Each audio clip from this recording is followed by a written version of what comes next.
So guys, hello. Now let us see this problem on HackerRank called reduce function. So basically the purpose of this problem is we have to use the reduce function in Python, which is inbuilt.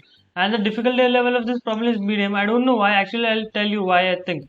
Because see, actually they have gave us some predefined code and we can't cut the statements. So basically we have to, write the code according to the this whole thing. So we don't have the freedom to use our, you can say method and all. Because actually I think that it is because they have, they want us to use the reduce function. That's why. So first of all, let us understand what is the reduce function, then I'll jump to the coding part. So suppose you have a list L and it has some random numbers like say 1, 4, and I'm just entering, hold on. I'm entering any random numbers now so that we'll get to know what is reduce function. Okay, fine. I'll give some comma. Okay.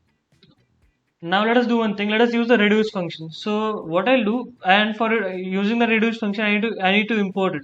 So I use from. It is taken from I think Func Tools. F-U-N-C-T-O. Yeah, Func Tools. Yeah, it was right. Import reduce. Okay, fine. Looks fine up to now. Afterwards, let us do one thing. Let us print out reduce and reduce. See, when you press Control plus space, they give us, hold on, reduce. They give us some instructions that what we can do in this function. So basically, they told us we can, see now press Control plus space. They will tell us inside this reduce function you can, there are two arguments. One is function and one is sequence. So sequence means the iterable, that is the list that I want, and function. So let us define one function. Suppose this reduce function I want to suppose add all these elements. So let us define a function called add all.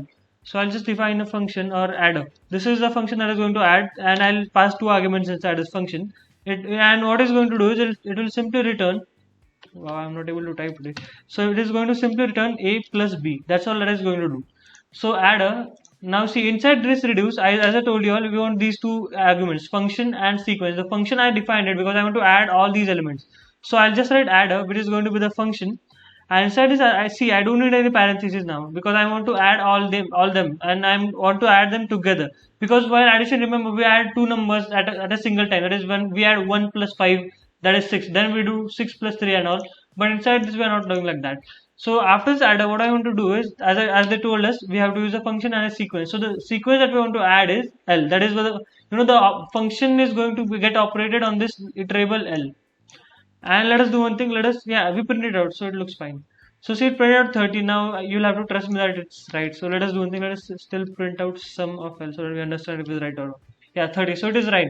So actually this was the use of reduce function. So to reduce the lines of code, what you can do is, see now this function was too much to define and all. So instead of using that, lambda functions are really easy because see that function was just doing one line of code. Wow, it required just one line of code. That's why. So reduce.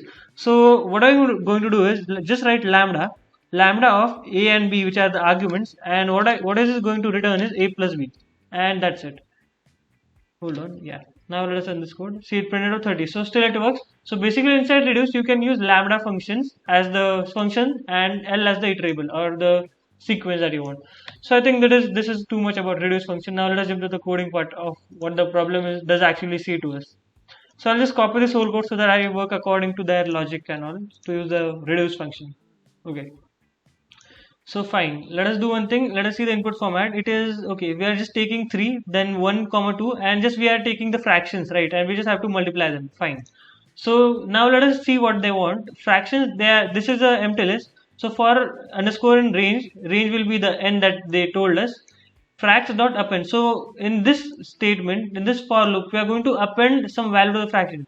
So fraction means actually I'll have to tell this to you all. So from fraction, now remember this f is small, this f.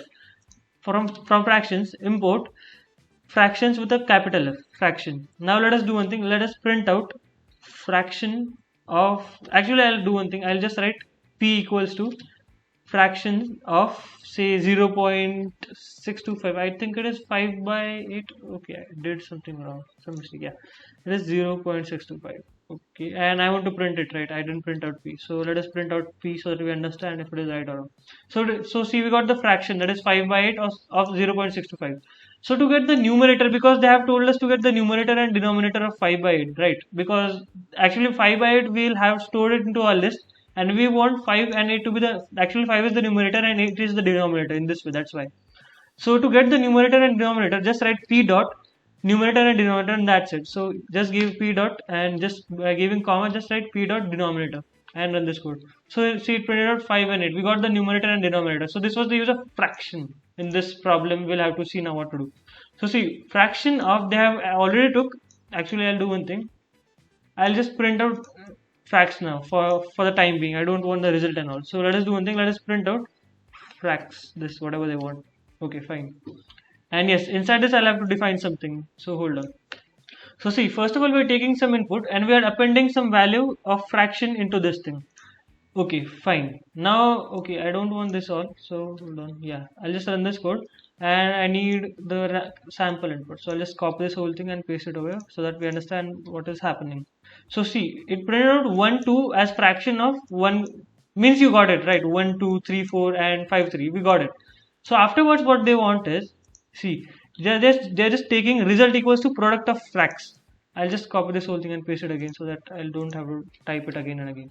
So see, now what they want is the result. See, up to this code we understood, they are just taking the fractional values and all in this fracs. So this whole thing is fracs now, and result equals to product of fracs. Now this product is a whole different function. So let us see what is this function. So product of fracs. So t is going to be the thing that we are going to return. So we have to use the reduce statement over here. So reduce. Okay, reduce. Now what we want. So press Ctrl plus paste. You get what we have to use. Inside reduce function, you have to use function and sequence. So what function are you going to use to reduce? So as I told you, you can use the lambda function simply, and they have told us to multiply. So it will have 2 arguments, and it is going to return a into b, and that's all that is going to do. This is the lambda, and now the sequence will be fracs, that we are taking this thing over here. So sequence is going to be fracs. So basically we are just multiplying all the things at the same time and not one by one. That is the importance, or you can say, yeah, importance of reduce function in Python. So it is simply going to return t dot numerator and t dot denominator, because we have already used this fraction. So as we discussed over here, t dot numerator and denominator is just going to return it directly to result. Now result is going to have numerator and denominator, and when they print out result, see, I'll not write star first. So I'll just run this code. Wow, what I did. I'll just copy this sample thing. Hold on. Yeah. Now let us check it out.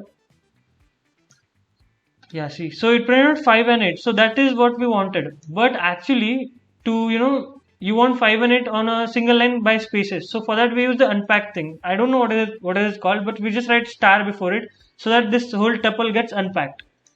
And run this code. So see, now it printed 5 and 8. So I think that's all that we had to do. So basically what we have to change over there is just this thing, reduce. That's all that we have to change. Where did it go? Yeah, okay. So I'll just write reduce and this whole thing. Now let us submit this code to check if logic is right or wrong. So see, each and every test case has satisfied. So that's all. Thank you. And one more thing that I would like to add up quickly is, if you like such content related to programming or any cool programming videos, then you can like and comment on my videos, and you can subscribe to my channel so that it will help my channel to grow further, because I see many people have not subscribed to the channel yet. So it will help my channel to grow further, and I'm really grateful that you all are watching my videos. So that's all. Thank you.